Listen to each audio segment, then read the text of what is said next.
In Part 2, United States and Canada's international mission was cited for the diffusion of Abdu'l-Baha's Tablets of the Divine Plan, and of where four main regions constituting the United States were each counseled in what they had to do in strengthening their resolve for teaching and travel.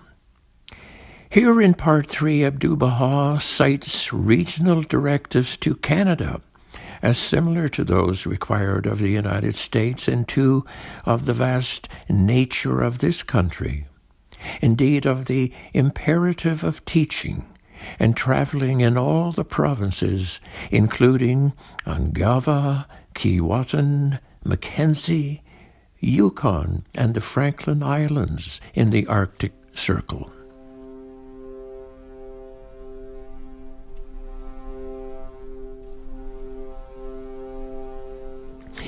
And in these words of Abdu'l-Baha, the believers of God must become self-sacrificing, and like unto the candles of guidance become ignited in the provinces of Canada. Should they show forth such magnanimity, he assured, they will obtain universal divine confirmations.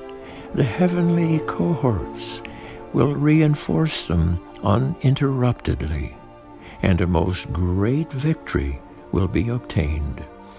God willing, he furthered, the call of the kingdom may reach the ears of the Eskimos, the inhabitants of the islands of Franklin in the north of Canada, as well as Greenland.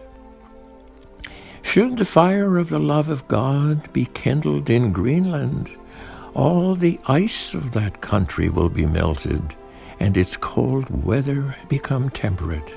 That is, if the hearts be touched with the heat of the love of God, that country and continent will become a divine garden and a lordly orchard, and the souls like unto the fruitful trees will obtain the utmost freshness and delicacy.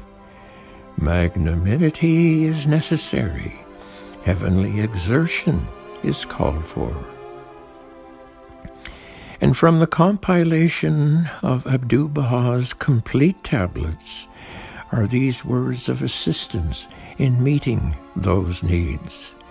Perhaps an illumination will descend upon thee by which the fragrances of God will be diffused throughout those regions and districts, and thou wilt be a lamp of guidance from which the lights of knowledge will emanate and spread in those far countries and distant lands.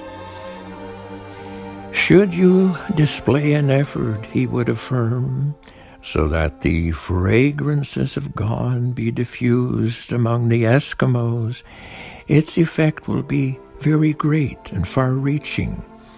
The continent and the islands of the Eskimos are also parts of the earth. They must similarly receive a portion of the bestowals of the most great guidance, and upon you be greeting and praise. The future of the Dominion of Canada, Abdu'l-Baha says, is very great, and the events connected with it infinitely glorious. It shall become the object of the glance of providence, and shall show forth the bounties of the all-glorious. And in Part 4 to follow, Abdu'l-Baha reveals guidance to the Friends in Montreal, where he visited in 1912.